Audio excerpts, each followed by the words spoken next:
Greetings, gamers! Welcome to part number 67 of my Let's Play Fire Emblem 10, Radiant Dawn. And in today's episode, I just have a little bit left to do concerning taking out these guys. Ike should be able to do that over the next, turn. I might have to use other folks to do that as well. But, so not only did Naesala get his double SS rank, which only gives him 18 might, Ravens are really bad in this game. That's why I don't recommend using Vika, even if you are of the mind to. Because, yes, they have a lot of speed, but they don't have enough attack. He's only got a 58 attack. That sounds like a whole heck of a lot. In fact, most of my other units don't even have that kind of attack. Like, Shinon here has basically a 25 might weapon. So, he's kind of an exception to this. But, for instance, Alencia only has a 45 attack. And there's reasons why this is. So Naesala is the best Raven laguz, but take a look at Tibarn. Tibarn's not even maxed, and he is greatly outstripping anything Naesala brings to the table. Greatly. Except for resistance. I would say that resistance is the only significant downside to the other laguz compared to Naesala, because he almost always maxes his resistance, and he very much so doesn't need defense. That's why his defense growth is also so low. The end game, it's not really that big a deal. He's got a 145 avoid right now, and that's not even his highest potential, which is insanity. So, doesn't matter who I attack here, I guess I'll attack you. Kurth is getting a lot of experience points, actually. He is very close to level 30, which means I could give him Ire. He only has A rank. He's probably not going to get any higher than S rank if he even gets S. If I'm being honest, I just don't think that's happening. But not that great. Honestly, not that great. You look at a character like this and you almost say, well, why does this dude even exist? He's in, what, the last few chapters of the game? Oh, by the way, I know this is a little bit of a side note, but if you don't at all like the endgame music of Radiant Dawn, get used to it, because it is all you basically are going to hear for a little while. They didn't really differentiate the music too much between the chapters and the final endgame, which is fine for the most part because the music is actually good, and it does differentiate at times, especially with bosses, but it's not really that big of a differential. So Ike only needs one more speed. Because he's lacking this speed, I'm seriously hoping I get enough bonus experience points to give Ike a level. Even if it's just one, because it guarantees that he's going to get speed. He needs that one speed for a particular boss fight he's going to be fighting very soon. Kurth here is going to be able to take out all three of these guys this turn, and he is level 30. A decent level up. So, I'm not saying Kurth and Ena are bad. I actually think they're a lot of fun to play with, especially if you do get the opportunity to train them. But if you are playing this game with any level of speed in your mindset, you are not playing this game with the idea of leveling up either Kurth or Ena. I actually kind of want to level them both next chapter, give them a little bit of time to shine, just because it would be nice to have some extra attackers. It would also be nice if they weren't so weak that they just instantly died to the late game bosses, because the late game bosses will absolutely attack them. So here's the thing, if I want to use these folks for Blood Tide and Night Tide, this is what I'm going to have to sacrifice. The fact that they will die to the last few bosses, and they will be targeted by the last few bosses. There is just no ifs, ands, or buts about this. So either A, I use them to their fullest extent and let them have some bit of experience points, or B, I just use them to their fullest extent concerning utility, and I'm okay with their deaths. Most people are not okay with death in Fire Emblem, which is really strange to me because that's basically what this game was built upon. This whole entire franchise was built upon the idea of being able to replace your units with better ones or new ones, not necessarily always better. Yeah, she's only doing 1 times 2. That's just not enough damage, miss. Considering that she's almost completely maxed, this is one of the best myths I've had in a long time. Well, I kind of did a little bit of a wrong here, in the sense that I shouldn't have put Wholesome there. But, I mean, I guess I can just rescue. That's kind of strange in a way that she could even do that. That's actually very strange. I am having a bit of difficulty understanding as to how you're capable of rescuing somebody who's flying.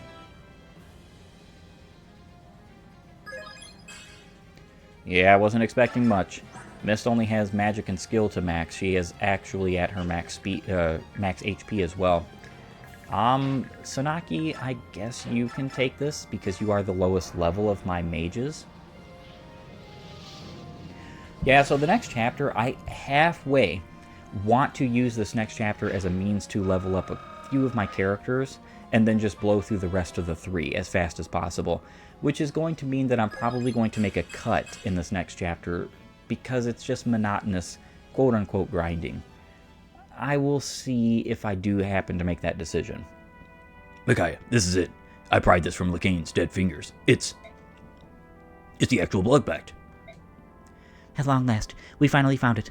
All that misery Dayan has suffered over this wretched parchment.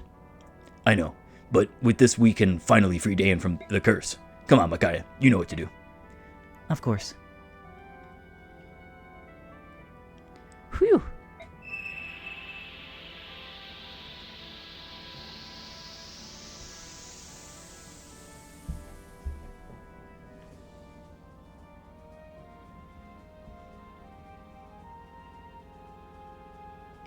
That's it. What a relief. No one else has to die now. Thank goodness. Oh, Peleus. Hey, Micaiah, there's another pact here. Lacane was carrying 2 of them. What's going on? Oh, that one is mine. Kilvis as well? It makes sense that he would carry them all with him. All the betrayal, all the lies. Death's too good for you, Lacane. But it's over now. Kilvis and Dayan are finally free. Free. Such a sweet word. So now you can finally know, and you can only know this if Naysala comes with your endgame party. It's one of the bigger reasons why I wanted to bring him story-wise, is that there was a blood pact between him when he was a newly crowned ruler and Lacane. And it's the reason why the Ravens did such sneaky, underhanded tactics, but were also fighting for the senators and Begnion at times and Dayan, and it's all kind of complicated. Yes, it is. But if we can't save our petrified countrymen, then it's a pretty hollow freedom. You're right. The job is only halfway done. The goddess is still ahead. Lacane, to think that the warped dreams of one treacherous madman could corrupt an entire nation. Apostle, are you well? So you still insist on calling me Apostle? I think we're past that, Ike. So what should I call you? Miss Sanaki? How rude. You have no right to address me with such familiarity. Please call me Empress.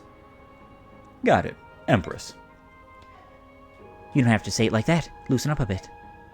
Oh, give me a break. You creatures are made of some tough meat. I don't think that girl even needs to hear the divine word, do you? Nate, you're a bit of a mystery yourself. It almost sounds like you're happy to see that people don't necessarily need you. The one constant truth of people, Ike, is that nobody can stop them from changing. This is because people have free will. And people make choices based on a desire, even if that desire is taught, not natural. People sometimes do things that even the highest divinities couldn't imagine. Not likely. You're just not part of that divinity. That makes me sad, but that also makes me very happy. That's why I love people so much. There are some changes that goddesses can't even predict or control. Maybe Ashira resented that. I don't know, but I do know that Ashira loved people. I'm sure of it. Yeah, that should be more than enough bonus experience points to give good old Ike a level.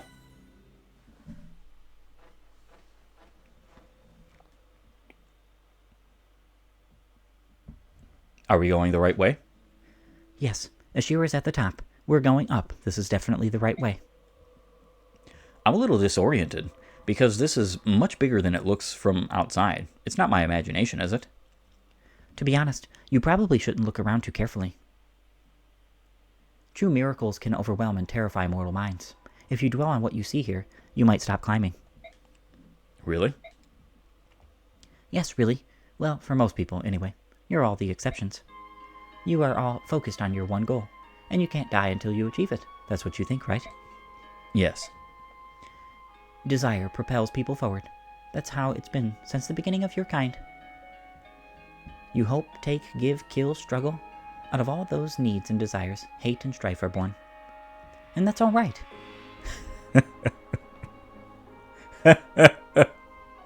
I can't even begin.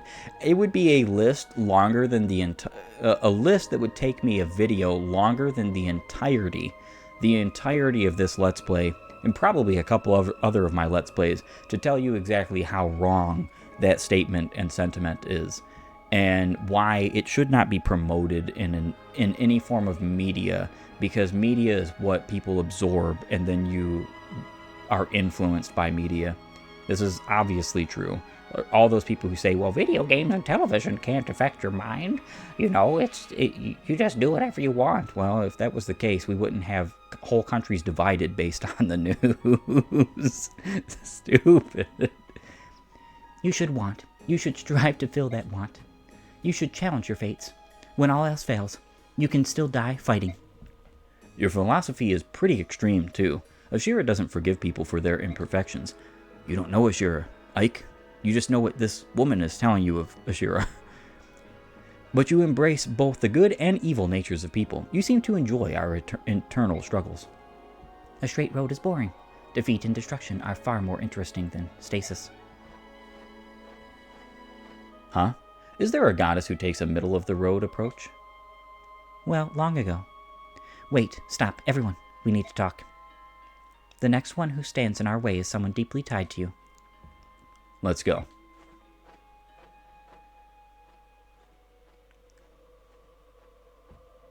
I like that little character blip that happened there. I don't know if you noticed.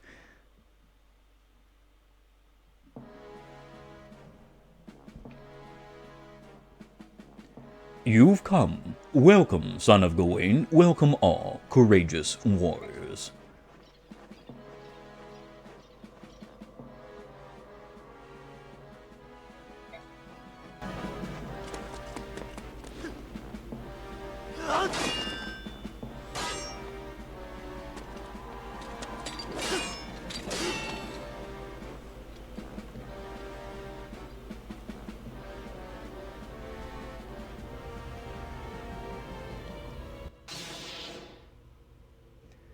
I wonder how I didn't notice.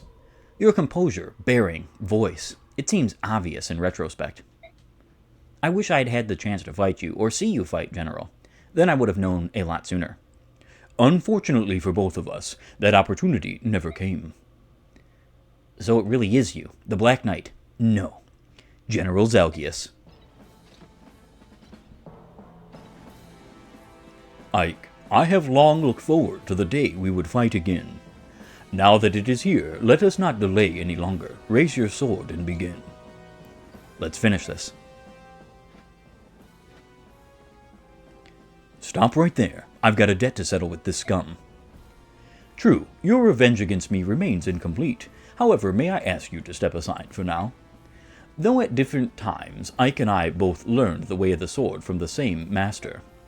One of Daeon's famous four riders, General Gawain. He left Daeon under an assumed name and formed a mercenary company. I was entranced by Grail's swordsmanship while he was in Daeon.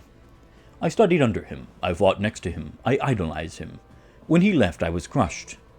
I vowed to find him again and challenge him to a duel. I had to know if I had surpassed him. 3 years ago, I caught up to Grail. I challenged him to a duel and was victorious, but something was wrong. The fight had been too simple. I thought I'd never feel satisfaction again. Then, Ike told me why it had been so easy. Grail had severed all the tendons in his right hand, and swore never again to draw a blade. Can you imagine my joy at the news? I knew that a swordsman of his stature couldn't have been so easy to defeat. He did have weapon triangle disadvantage, though. My master's skills were passed down to his son, Ike. I will defeat him and finally surpass my master. I trust that you understand. Once our fight is finished, I will allow you to settle your quarrel, Hawk King. Please, Timar. Fine. If you are taking my place, you'd better win. Got it? Of course. This is my chance to avenge my father's death. This time he won't walk away. Let us begin. Ike, be careful. Trust me, alright? Fine.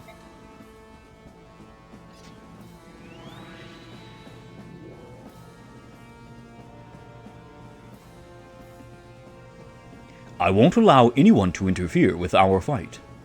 Agreed. It's better this way. I can focus on you. Now, no draw, no escape. One wins, one loses. We shall end this. One of us will live, and one of us will die. I'm ready. Goodbye, General Zelgius. Alright, so before I begin this chapter, and of course I do have to obviously take a little break from you all, just to fix my armies up and give Ike that little bit of experience points. I halfway almost don't want to, just because it will mean that Black Knight is defeated quicker. I'm not entirely sure. See, this is what happens. So this wall of light that the good old Black Knight put up is not something that you can get through whatsoever with any of your units. You cannot even heal Ike from afar. This is why I have a lot of elixirs on him. I'm actually going to remove that panacea and probably the pure water and give him some concoctions and stuff. I'm likely going to have Ike just sit here and let the Black Knight wail on him, because Ike is sitting on a cover spot. So he actually has not 37 defense, but 47 defense. The Black Knight, this means the Black Knight's only doing 9 damage to Ike right now, which is very, very laughable. The problem is that Ike actually has a crit chance on the Black Knight. It's only 5%. But, ooh, the Black Knight has a crit chance on Ike too. Ooh, yeah. See, on the space, he can't kill Ike in one hit. But I don't necessarily want Ike to kill the Black Knight instantly if I'm going to use this chapter to level. I was thinking about potentially just blowing past this chapter, because all you have to do to win this chapter is defeat the Black Knight. You don't have to defeat Lavale, even though he is the second boss. This man is an interesting sentinel. He comes with Resolve and he has his Impale skill, but he also comes with the Wishblade, something I can't use. This is incredibly powerful. 1 to 2, double S rank, 22 might, 100 hit, 5 crit, 15 weight lance. It's incredible. I wish I could have used someone like Devdan for this, but there's nothing to be done about it, honestly. This chapter has so many reinforcements. I feel like this is the training chapter to see all training chapters. It's one of the reasons why I was thinking about doing it particularly like that. You have an entire diamond of spaces that are cover. So as long as you can put all your units within this cover space, which I typically do, or at least try to, you are pretty well covered. And though Lavale's on cover and he does have Resolve, which means his speed is going to go up to 36 and his skill is going to go up to 42 upon half HP, there's actually a very insanely easy way to KO him. And it's using Micaiah. Very insanely easy. She could actually, I think she can do it right now. Yeah, so Purge, 45. Yeah, she's doing 30 damage times 2 to him.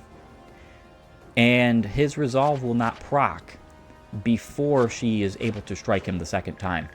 So that's pretty much how I'm going to get the KO on Lavale, is with Micaiah. It's actually super funny that that's the case. It's one of the reasons why I don't ever permanent or fully use the Purge, because then I can just defeat Lavale immediately, which is a humorous thought. I don't even have to send people down here. This is very dangerous. This chapter is ridiculously dangerous. One thing I do like doing, though, is I like putting somebody like good old Kurth Naga right here, and just putting him on the cover space, letting him attack everything, and go to town a bit. Because that's the case, I'm probably going to put Ena right here and have her use a laguz gem too, potentially.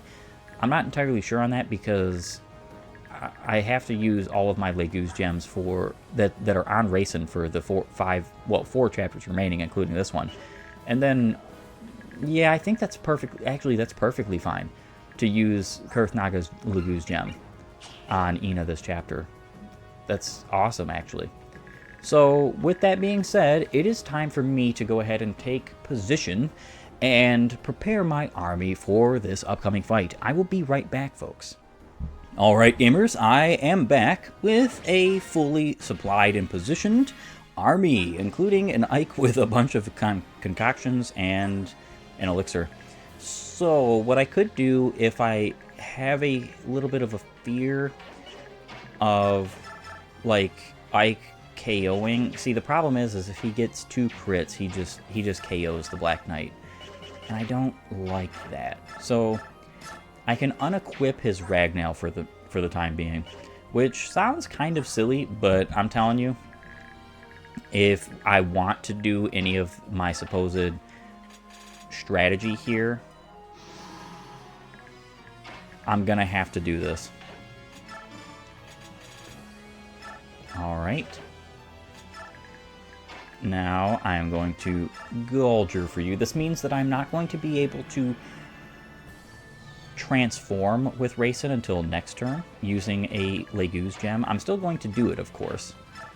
But, here we go. Kurth Naga is ready, transformed, and so is Ena. I think that they're both going to have okay times. Like, she has a 36 defense right now, which is great.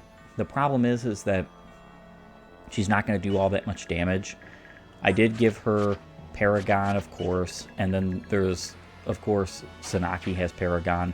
I have to be very, very, very careful with Sanaki because she could die very, very easily. And I also want to put all of my best and most powerful units in the front, whereas my not-so-great units are going to go into the rear section.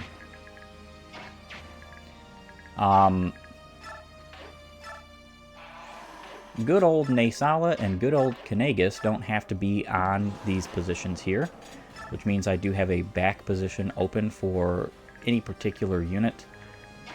Shinon can stay here. His Provoke is going to become super handy very quickly. You can go here.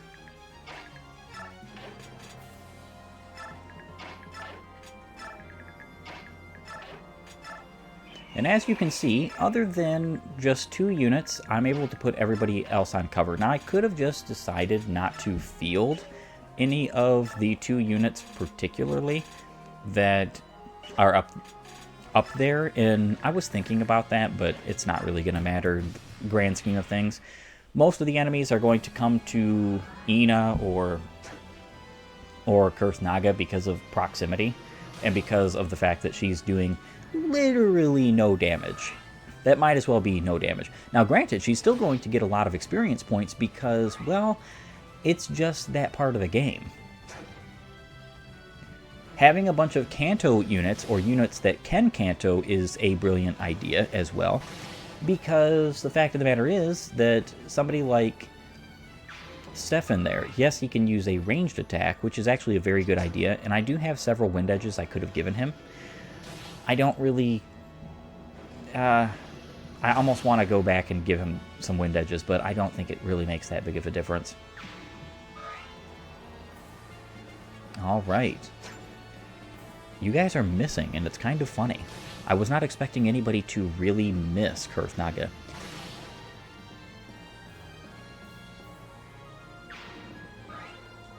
So yeah, he's getting some decent experience points here. It's nothing exceptional, but it is still good for his level.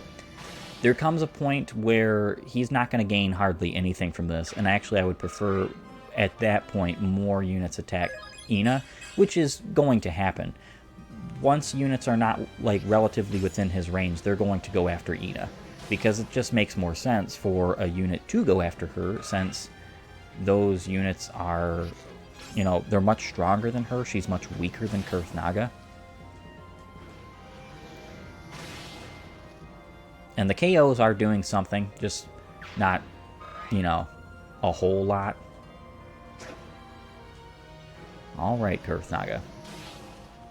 Yeah, he's doing a boatload of damage when he does hit.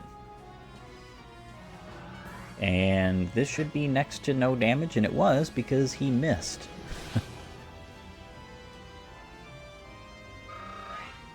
Perfect. I still find it very strange when enemies attack a unit that they cannot damage. I understand that this game just has a different AI than some of the games I thoroughly love more than this. But still, it's kind of a weird thing. Now, one good thing about Ena is that at this current moment, she heals 32 HP per turn because of Imbue. Now, I took Renewal off of her, but if she had Renewal on her, she'd heal 37, which is kind of crazy, to say the absolute least. Hara's doing exactly enough damage to two-shot that Halberdier using a hand axe. Yep, so this is wearing out a lot of the enemies here, and that's a great thing in my humble opinion. It's too bad that Kurth Naga has a defensive tide rather than blood tide, because if he was standing next to Ena, she would get such a boon from having +5 strength and +5 skill. Such a boon. And of course, this is just going to... he's just going to go through and literally annihilate all these guys. He might end up getting S rank, which would be fantastic, because that would mean he would have a 17 might on his weapon, which is, you know, just great. The fact that Naysala, the Raven King, had a 13 might on his weapon at S rank makes me very sad. I think he actually has... if I'm not mistaken, the regular Ravenbeak has 8 might on it. It might be less. It might honestly be less. But if that's the case, then he shares the same might on his beak that every other Raven does in this game. Which I don't like. I really don't like. Still love him as a unit. He's still a fantastic unit, you know. He's got 58 attack right now, let alone the fact that he has 50 speed. There's nobody in the game he cannot double. There is a specific character moving forward who has enough potential maximum speed that she would not be doubled by... ooh, well, that's not great, man. You still have another point of speed you could get. Let's see how you handle this.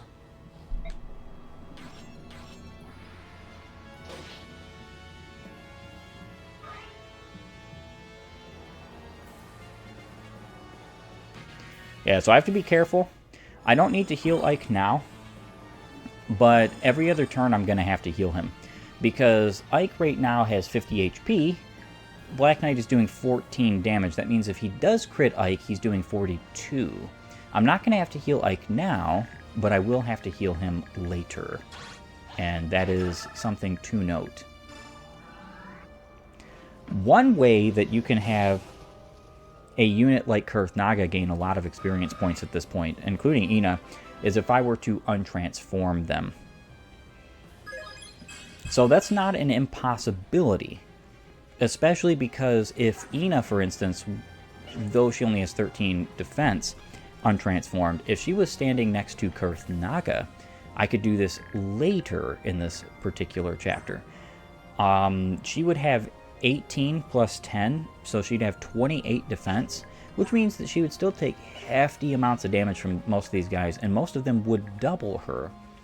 It's still the fact that she would have a very much better time concerning getting experience points, and I'm probably going to do such at some point, because otherwise Ena, just like Kurth Naga, is virtually useless. You know, he's okay now. He's actually pretty darn good now. But That's only because I decided last minute, pretty much, that I was going to give him a bunch of experience points last chapter. And it turned out to be for my benefit, and I appreciate, you know, what he got. So, alright, Titania, you can take him out. 27 times 2 is not enough, but I know it will be. The Irvin. So when I do go to actually fight the Black Knight, the rest of the chapter will be animations on, and the rest of the game will be animations on. For those who definitely want that, you know, look forward to that. It's coming soon. Just not right at this moment. Another thing that I need to do is I actually need to move Shinon away or from this spot, because I would actually prefer Micaiah here, as she needs the experience points more than Shinon does. Definitely going to equip the double bow for the time being. And going to start attacking. Alright, so you can be defeated by Micaiah, which is perfect. And then you, ooh, Cymbeline, well, she doesn't get doubled here, but man, I don't particularly like that. What can I do here? Alright, I can actually give this bit of experience points to Sanaki. Especially since Miss decided that she wasn't going to KO. Could have happened there too. So Sanaki, Tormod, and Micaiah don't actually need experience points for the rest of this game. But if I want them to be combatively viable, especially for the next chapter, which is the most important chapter in the endgame to be leveled for, to be strong for, and you do need to be physically and magically defensive for that chapter, you kind of want to keep that in mind. Granted, I don't necessarily need to use my magic units to fight said units, but that is a potentiality, and it is something I need to consider. Ena here fighting these guys, it's so funny to me. It's honestly so funny them attacking her, because they're gonna do nothing to her. Even if she was untransformed right now, as long as she wasn't surrounded by axe units like she is right now, she would be perfectly fine, because she's going to heal a whole bunch per turn. She would be a perfect character to have given resolve to temporarily. I can definitely see where strategies of mine could have been made better, could have been improved upon. Definitely. Alright, that's going to be a perfect little bit of a KO for Sanaki, which is awesome. I love this chapter because you fight two interesting and cool bosses. The setup is cool. I love the cover tiles, the whole situation of not being able to help Ike in combat or in healing. And it's just a fun map. Now, is it my favorite of the endgame? No. That would have to go to the next one. I actually love the next three particular chapters. They're fantastic. A lot of people don't like them because the bosses, especially the last two bosses, are considered very underwhelming. I can understand why that would be the mindset behind that, but considering that this is basically a boss rush of chapters, I don't think it's necessary to be all that concerned with it, or to say that it's actually a serious problem. However, with that being said, though I would love to continue this chapter moving forward, the issue is I actually have to end the episode. I want to thank you for joining me. If you like my content, please upvote and follow, or like and subscribe depending on your platform. And while you're at it, have a great and glorious day gaming.